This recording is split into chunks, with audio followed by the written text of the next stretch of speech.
What's up? What's up? Let's turn the music down. What's up? What's up? What's up? What's up? What's up? What's going on, everybody? It's your man Dre Mac coming to you again with another episode of the Dre Mac Show. Today, later day, I actually got up for work. I'm going got up for work early. I needed a mental health day. Put it more like that. I needed a mental health day. So I got off of work early so I could be able to like relax my mind and let my conscience free. And now you tune to the sounds of the DRE. Me bust one time for you.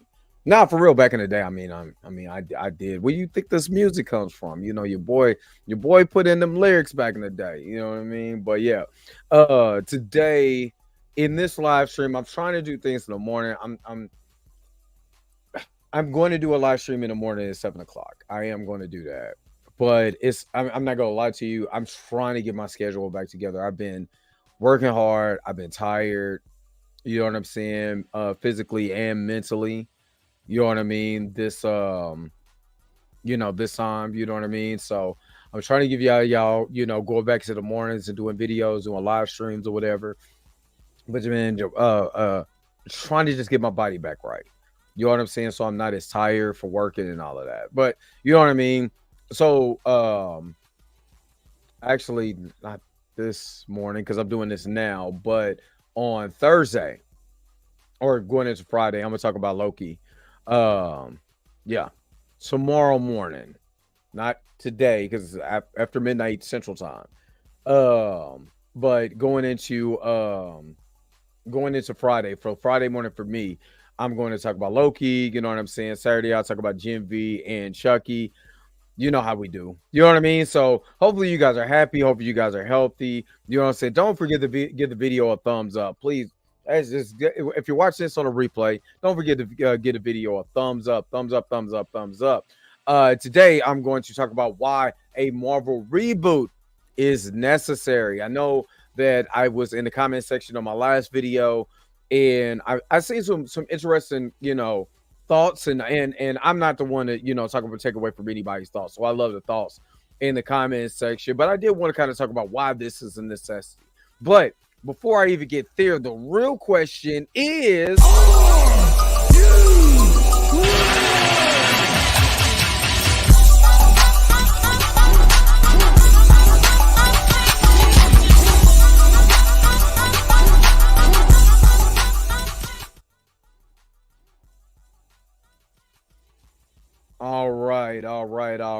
all right. So let's get into this. I mean, technically, I personally feel that there's been a lot of things going on at Marvel.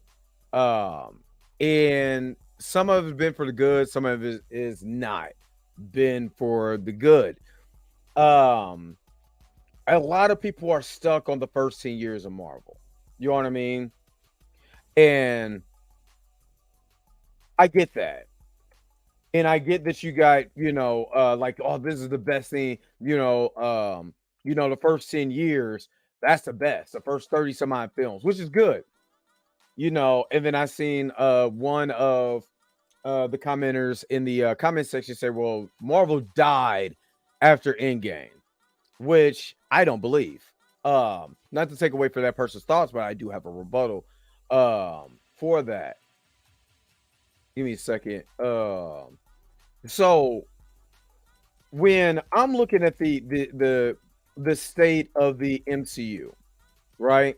I'm looking at the state of the MCU and looking at exactly what is going on as far as the MCU.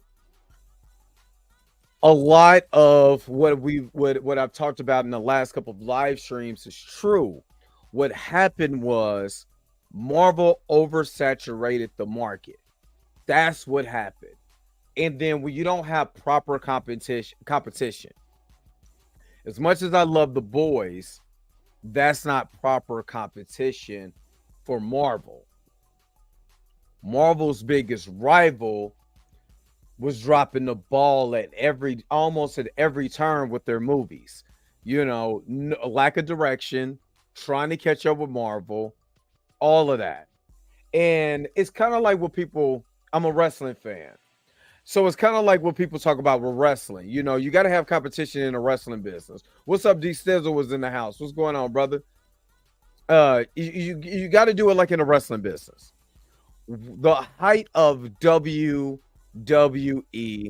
is when they actually had legitimate competition with WCW. And in that, WCW was able to challenge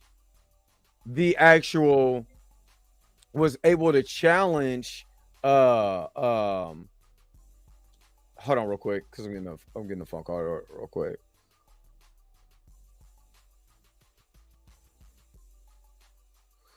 So what WCW was actually able to do was when people get lax, which is a lot of people do, we get comfortable. That's literally a human characteristic of relaxing, chilling. You know what I mean? Because people I don't have to do as much. We almost do that in everyday life, but in the movie business, they most definitely, get caught up in that.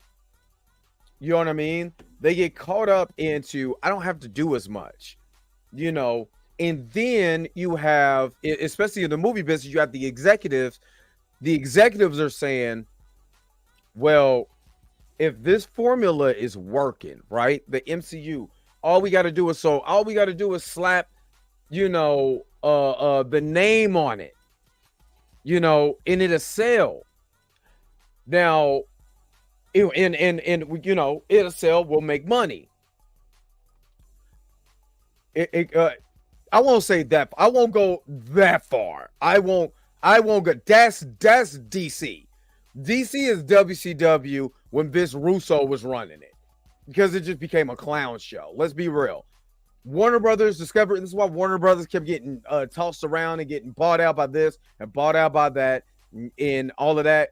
It's literally was WCW when Vince Russo was running it.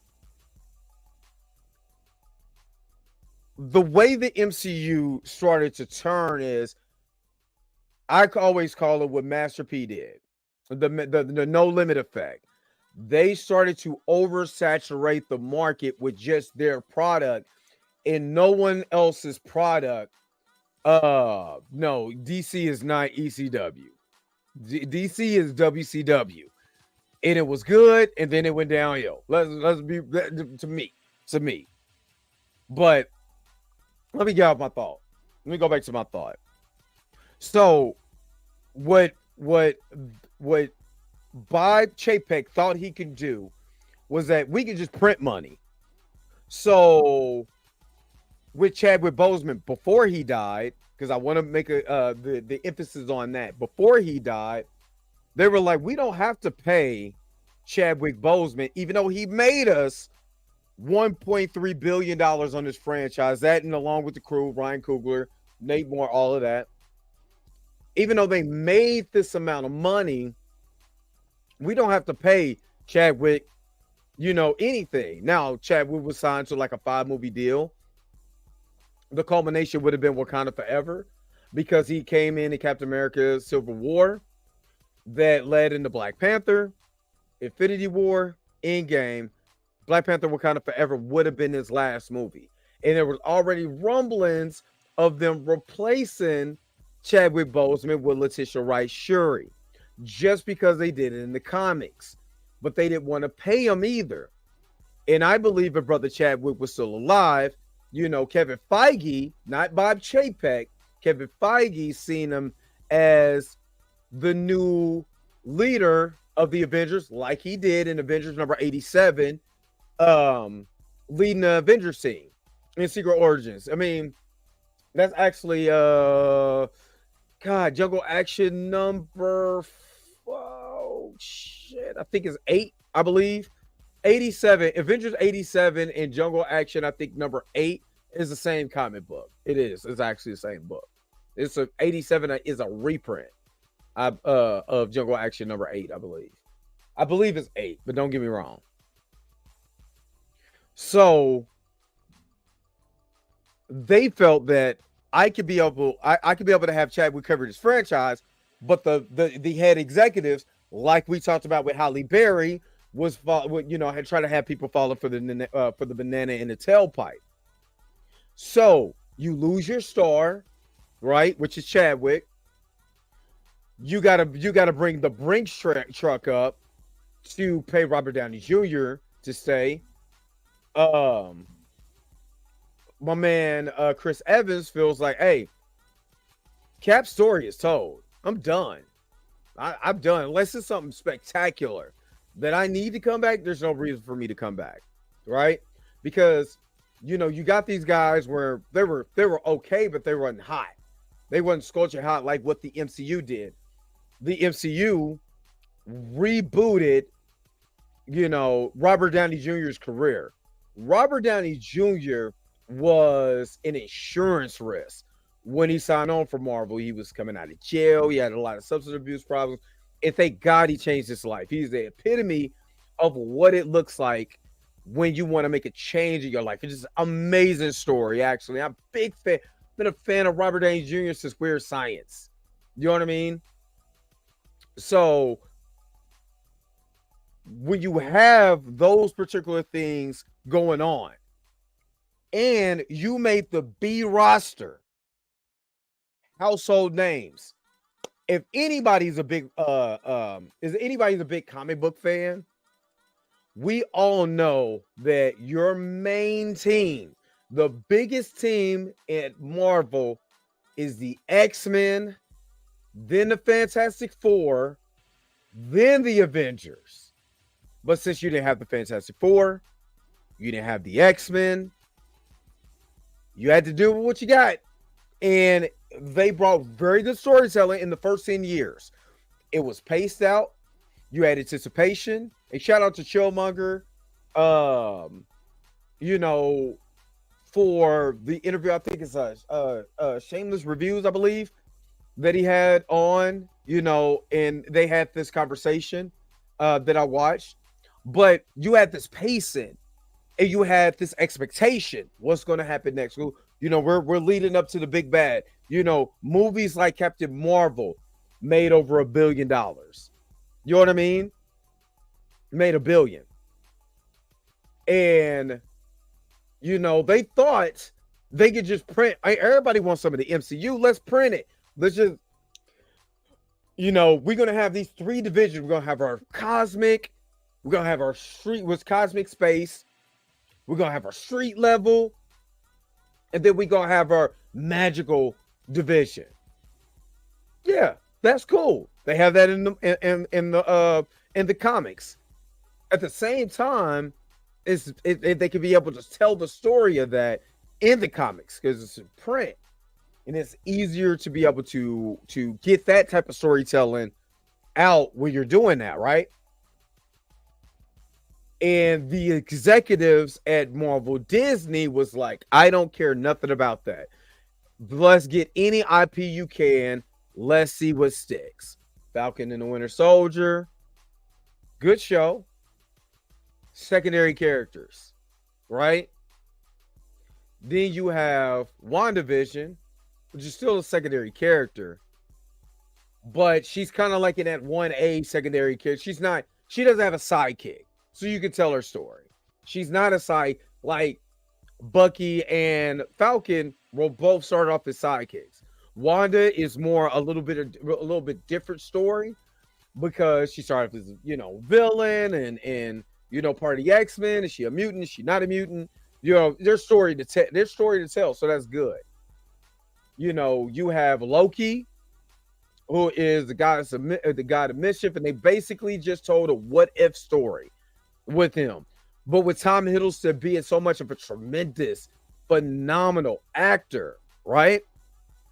It's almost like you can't keep the guy off a screen because he's so good. Tom Hiddleston is so good at what he does. So you can't keep him off screen, right? And then you start diving into the Moon Knights, which I love Moon Knight, the comic book. Don't get it twisted. but then we don't see him again. Werewolf by Night, don't see him again. You do Wakanda Forever, it doesn't really tie anything in. There's still a convoluted story with that in the comic books that T'Challa could get the herb, forgot whatever the herb is called, whatever. The heart-shaped herb. Almost about to lose it. Heart-shaped herb, right? And then he dies of a magical disease where he got the real heart-shaped herb. And Shuri's trying to save him with a synthetic herb. Like, that's okay. So the regular organic herb killed him, and you think you're about to save it with a GMO version of it? Like, it doesn't make any sense. And you tied the real life death of Chadwick Boseman, of course, into that movie. Ant-Man and the Wasp introduces Kane the Conqueror, and then he gets attacked by MODOK and the ants, and then sucked into his device. Where we don't know if he's dead or alive. I pick alive, but I'm in the minority. Let me set up a little bit. So you have all these things going on. Spider-Man does a good movie. The Marvels is coming out. There's not really a buzz about the Marvels. You have a dud with She-Hulk. We haven't seen She-Hulk since. You bring in, everybody has a bastard, an estranged child. You tried to do it with every hero. You did it with Tony, with Morgan. Cap is the only one who ain't got an illegitimate kid out here running around. That we don't still know. But he doesn't have a kid running around here. You try to get Black Panther a kid. Thor has a kid. Like all the main, Nat couldn't have kids, so you got to exit her out. Hawkeye gets Kate Bishop, which is part of the comics. You know what I'm saying? I mean, Scar is part of the comics, yeah, but the way that you told the story, Secret Invasion, a lot of good stuff that was in there, and a whole lot of horrible shit because of bad storytelling. So that gets me to my point. Why Marvel reboot is necessary? You know why it's necessary? Because you have way too much convolution in in a lot of people, not saying nobody, but there's a lot of people that's starting to get sour on the product. How do you change it up? Reboot it. You reboot it. And I'm about to get into a couple ways how this can work and why it's effective, why a reboot is necessary and effective. Yeah, I personally just think the MCU is in worse shape than the others. Say only 2 films with blockbusters in 4 years, and Sony was 1 behind. I don't think it's its worst shape. It's just, and this is the reason why I'm saying this, because the way that we look at commercial success now is in the billions, which me and Blue talked about that. Shout out to my partner Blue for Blue's House Live. Just because you had a couple films that hit $1 billion doesn't mean you're 800. I mean, yeah, Wakanda Forever, $800 million. It wasn't as successful as the first one, but even $850 million is not nothing to sneeze at. It's 150 off of 100. You know what I'm saying, of $1 billion. $1 billion. The Scrooge McDuck bucks. Like, you're just swimming in gold coins. It's not nothing to be sneaked. I think our expectations are so high because the MCU ended that 10 years on such a strong note. You know what I mean? It ended so strongly. And to recapture lightning in a bottle is always going to be hard. And to use a wrestling reference, they will never, ever have another Monday Night Wars. It would never happen again. Never. You know why? It's because you've already had that lightning in the bottle. It's hard to recapture that lightning in the bottle. But what you can do is follow the mold. If the mold worked the first time, it can work the second time, but you have to pace out stuff that the actual audience wants to see. We want T'Challa, we want Captain America, and we want Tony Stark to interact when the X-Men get here.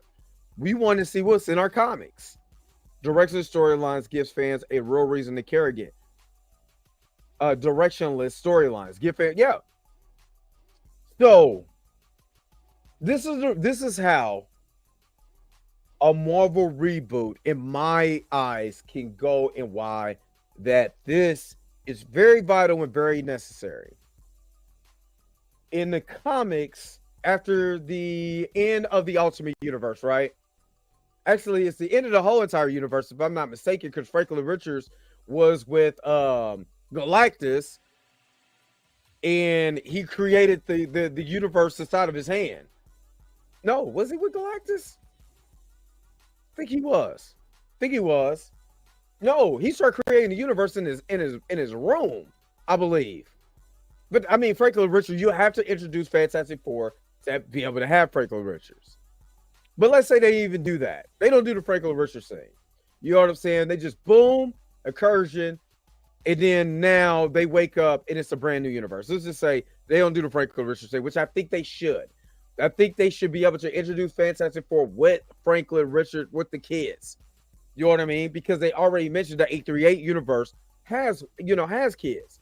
So, have the new 199999999, whatever that looks like, whatever universe that is, have them come back with that, right? Now, you can have T'Challa come back, Black Panther come back. I mean, T'Challa, Black Panther, same. T'Challa come back, redo the mess that you did for at Wakanda. I mean, yes, in X-Men versus Avengers, or was it before that? No, it was, because he flooded Wakanda. No, was that in Doom War? No, I think it's X-Men versus Avengers. Anyway, Namor flooded Wakanda. That happened, right? Just like they showed in the movie. But man, the way that Wakanda works, even when that happened, it was an act of war. They wasn't just going out getting knocked out by water balloons. You know what I'm saying? Highly pressured water balloons. So you got to get it. And plus, if you want to study the world of Wakanda, do what Dr. Eve Ewan is doing. You can bring back Captain America and recast Captain America. Why is that so important? Because then you could be able to retell the story of Logan without going, just doing Captain America, the first Avenger all over again, but now show this new Cap in flashbacks with Logan while he's telling his story, because he knows Cap. You know what I mean? It's what the Weapon Plus program is all about. It all ties into Cap and the Incredible Hulk. You could do Hulk 181, the first introduction of Wolverine. You know what I mean? You could do that. I believe they now have the distribution rights back from Universal. You could do that. If you want to keep Mark Ruffalo, you can. You know what I'm saying? If you don't want to keep Mark Ruffalo, recast like you do everything else. Natalie, yeah. No, it's not Natalie Portman. Jesus, that's Star Wars. What's her name? Scarlett Johansson does not want to come back, as Natasha Romanoff. Recast. So then you can have Yelena and Nat if you want to keep, Florence Pugh as Yelena Belova, which I wouldn't mind. Do what they did in Secret Wars when they ended the Ultimate Universe. They kept what they like and got rid of what they didn't like and kept what they like from both universes. That's how Miles Morales entered the 616. You know what I'm saying? You had your core X-Men, you know what I mean? But it wasn't a bunch of X-Men like it was before. You know what I'm saying? Because the House of X storyline and all of that happened before. That. There's ways you could be able to do it. But the main thing is you could be able to tell the stories now because you're technically have all of your toys. Yes, you don't have the distribution rights to Spider-Man. I get that. That makes more sense. That makes a lot of sense. You don't have the rights to Spider-Man like that, but you're using them. Let Tom Holland become Spider-Man.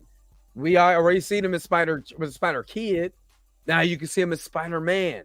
And then when you introduce a Miles Morales in that universe, it makes sense. You know what I mean? It makes sense. The way that I'm seeing the way that I'm seeing the MCU going, right? Because just in the last, I want to say 3 years since the pandemic, it's been so hit and miss.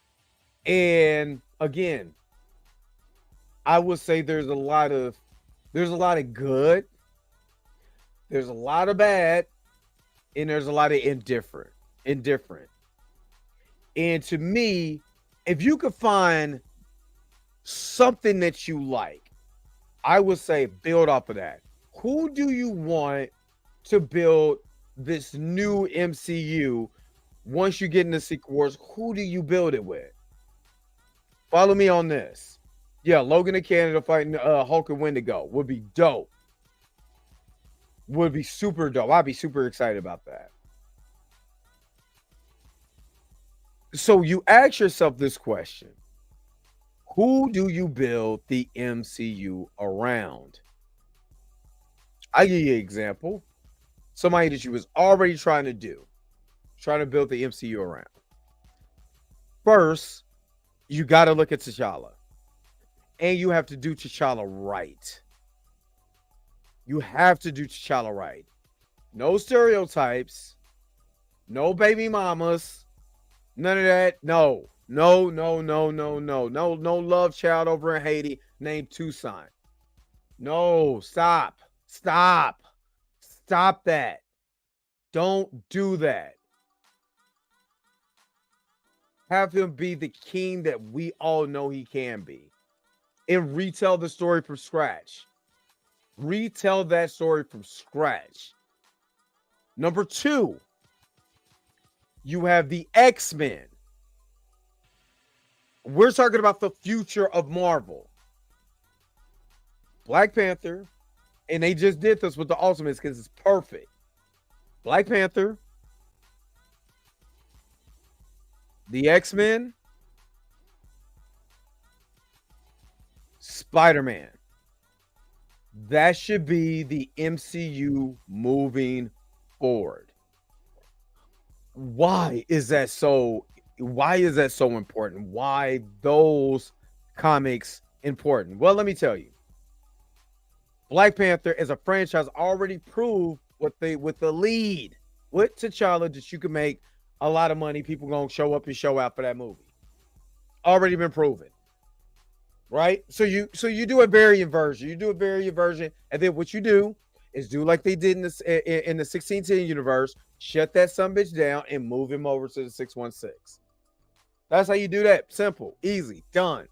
And comic book readers will already know because we've seen that done with Miles Morales. So we already know that can be done.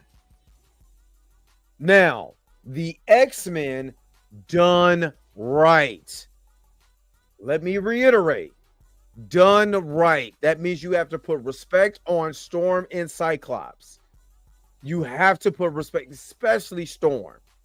You know what I mean? You have to bring up the heightened tensions of, hating mutants and all of that like they did in the comics. During Claremont's run, we already know that wasn't Stan's original idea. That was something that Claremont brought. But take that idea that Claremont brought, a lot of what they did on X-Men and animated series, and just make it live action. Makes it a lot easier, makes it palatable, so people can understand, like, damn, this is exactly what they did in the cartoon. I like this. You know what I'm saying? A more serious tone. You have all the characters, treat them with respect. Something that Fox didn't do. Treat your actors with respect. Something that Fox did not do. And then again, you have Spider-Man. You have the biggest team as far as the X-Men. You have the Black Panther, Wakanda. You have that. And then again, you have that tie because then you can literally do the Ultimates with America Chavez and Black Panther and Photon and Blue Marvel. Who am I missing? I'm missing somebody out of that group. But you have all of that now at your disposal. So if you didn't want to put him in the Avenger, you didn't want to put Black Panther in the Avenger, fine. Don't have to. Put him over there, with the with the Ultimates. Introduce a Adam Brashear and tell his story. That could be a hell of a Disney Plus series. The story of Adam Brashear is so good. It's so damn good. So that's why that comic is so expensive. He has literally one of the most expensive number ones. Besides, in the newer age. That's the same thing on Ultimate Fallout number 4. The first introduction of Miles Morales, where you don't see his face. I got the 2 variant covers, you know what I'm saying, where you see the brother's face. But that original cover, when they got it face blanked, worth money. You could have got that thing for $100. Tripping. So, now that we got the cast of characters together, right? We got this new MCU. This is going to be necessary. Why? Because what you're doing now, and this will be about, let me see, the MCU started at 2008. So say for instance, you go into 2028, right? You go into 2028 and it's 20 years, and that's what? About, little over 4 years from now. 2028 comes. You have a full roster. X-Men, Fantastic Four. You have Spider-Man in the MCU. You bring back Tony Stark, a new Tony Stark. Younger actors. Right? Younger actors. And what you're going to do is you're going to start seeing the people who grew up having kids, because we've seen this. Then you could be able to have them watch these shows for themselves.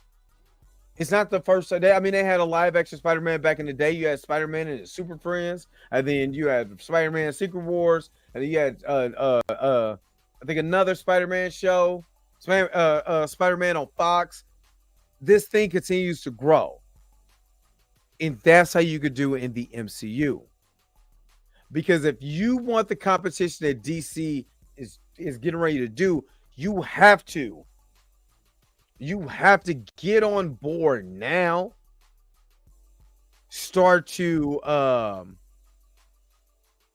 get yourself in order.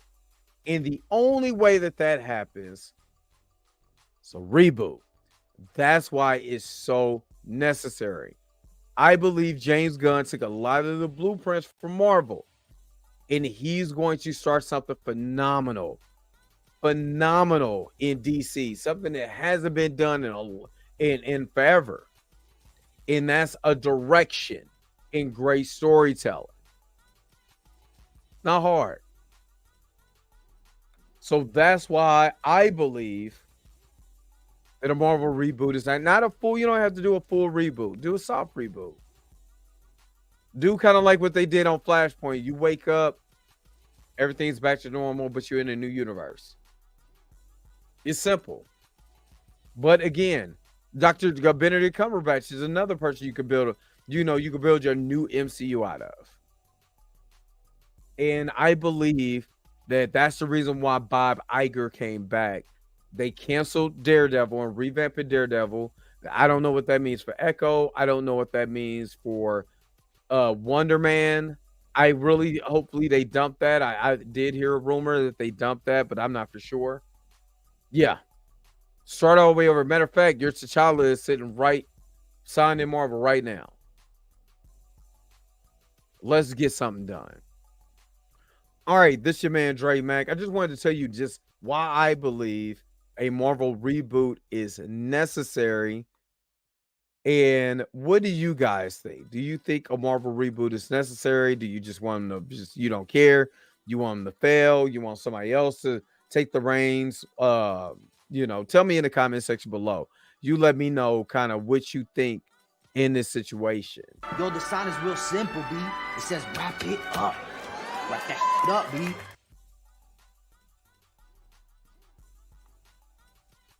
Let me see. Derpy, what's going on, Derp? Dude, Dre, you know they lying at this point. We just keep keep the positivity going.